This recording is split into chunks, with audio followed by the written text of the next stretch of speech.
बिस्मिल्लाहिर्रहमानिर्रहीम अस्सलाम वालेकुम। अच्छा जी, अभी जिस तरह हमने पिछला टॉपिक कवर किया था वोल्टेज डिवाइडर का, इसी तरह हमारे पास अब एक नेक्स्ट टॉपिक आता है करंट डिवाइडर का। ठीक हो गया। अच्छा जी, अब हमारा जो करंट डिवाइडर वोल्टेज डिवाइडर था, उसमें क्या था हमारे पास, वो हमारे पास हमेशा लगता था एक सीरीज सर्किट के अंदर, क्योंकि हमारे पास सीरीज के अंदर करंट सेम रहता है और वोल्टेज जो है वो डिवाइड हो जाता है। जो भी हमारे पास एलिमेंट्स लगे हुए होंगे सर्किट के एलिमेंट, उसके अंदर हमारे पास वोल्टेज डिवाइड हो जाएगा सीरीज के अंदर।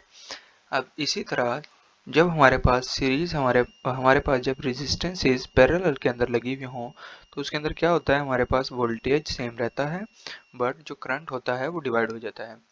अब इसी को मद्देनजर रखते हुए अगर हमने फाइंड आउट करना हो पैरेलल के अंदर करंट किसी एक एलिमेंट के अक्रॉस, तो हम क्या करेंगे, तो हमारे पास एक रूल आता है जिसे हम करंट डिवाइडर रूल बोलते हैं।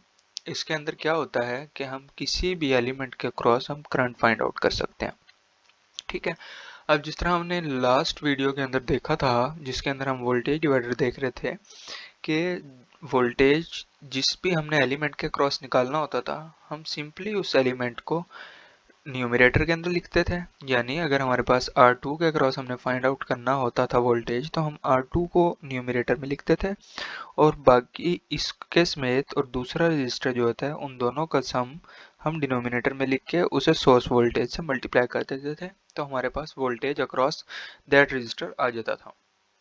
अब जब हमने करंट फाइंड आउट करना है, इसके अंदर इस सिनेरियो के अंदर ना थोड़ा सा डिफरेंस है। ठीक है।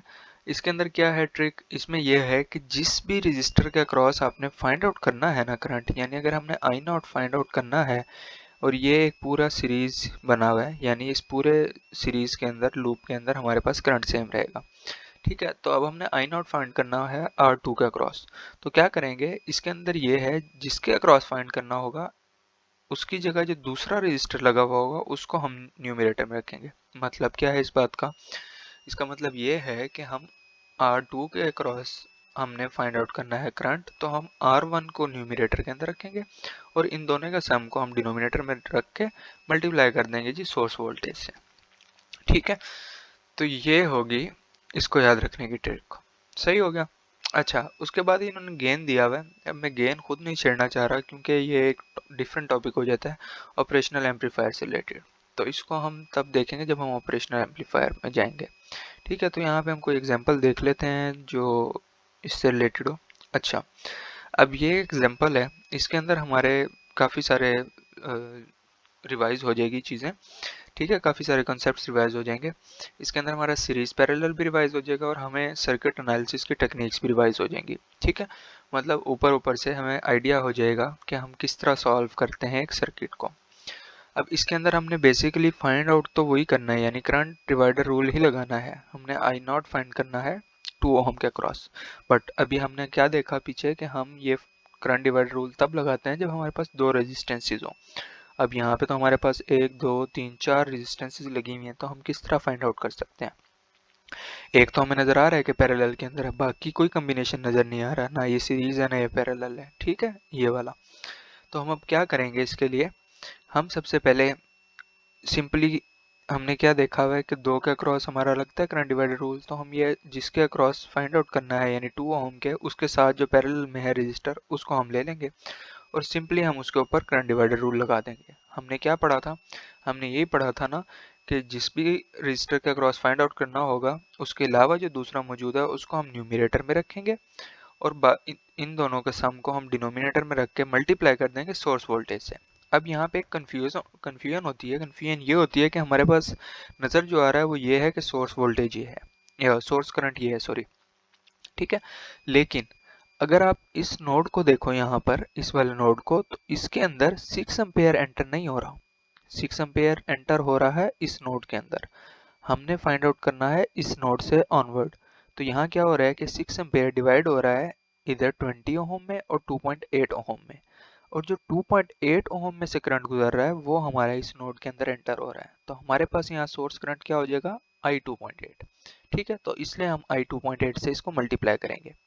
अब ये तो आ गया हमारे पास सॉल्व होके, बट I2.8 हमारे पास जनरलाइज है अभी। क्यों? क्योंकि हमने अभी पता ही नहीं है उसकी वैल्यू क्या है।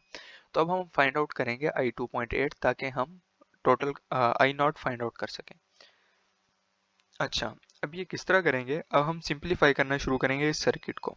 अभी हमें नज़र आ रहा है कि यहाँ पे हमारे पास किस में लगा हुआ है, पैरेलल के अंदर। तो 3 और 2 को हम पैरेलल करेंगे तो हमारे पास 1.2 आ जाएगा। उसके बाद ये 2.8 और 1.2 क्या है, वो आ गए हमारे सीरीज के अंदर। तो हमारे पास टोटल क्या हो जाएगा, हमारे पास 4 ओम बन जाएगा। ठीक हो गया। अब क्या हुआ, हमारे पास ये एक और बन गया 2 रेजिस्टेंस के साथ सर्किट, और यहाँ पे हमारा सोर्स करंट। ठीक है, तो ये हमारे पास 20 आ गया और ये हमारे पास 4 ओम का रेजिस्टेंस आ गया और ये 6 एम्पियर। तो अभी हमने क्या फाइंड करना था, I2.8। तो यहीं से हमारा I गुजर रहा है। ठीक हो गया। तो अब हम यहाँ पे लगाएंगे I। अब आप लोग कहेंगे कि हमने तो यहाँ पे इन दोनों का सम कर लिया, अब ये I2.8 तो नहीं रहा, I4 हो गया। लेकिन गौर करें, मैंने अभी शुरू के अंदर भी बात की है कि हमारा सीरीज के अंदर करंट सेम रहता है, कोई मसला नहीं, जितनी मर्जी यहाँ पे रेजिस्टेंसेस आके लग जाएं। ठीक हो गया। तो हमारा I2.8 और I4 जो है वो सेम रहेगा। ठीक है, जब हम ये I4 के अक्रॉस फाइंड आउट कर लेंगे तो हमारा इसका मतलब ये है कि I2.8 भी हमें मिल जाएगा। तो अब हम यहाँ अगेन लगाएंगे इसके ऊपर करंट डिवाइडर रूल। तो हमने क्या फाइंड करना है, 4 के अक्रॉस करंट फाइंड करना है। तो हम क्या करेंगे, 20 को ऊपर रखेंगे न्यूमिनेटर के अंदर और 20 प्लस 4 डिनोमिनेटर में आ जाएगा, और सोर्स करंट क्या है हमारे पास 6, तो वो हमारा 6 से मल्टीप्लाई हो जाएगा।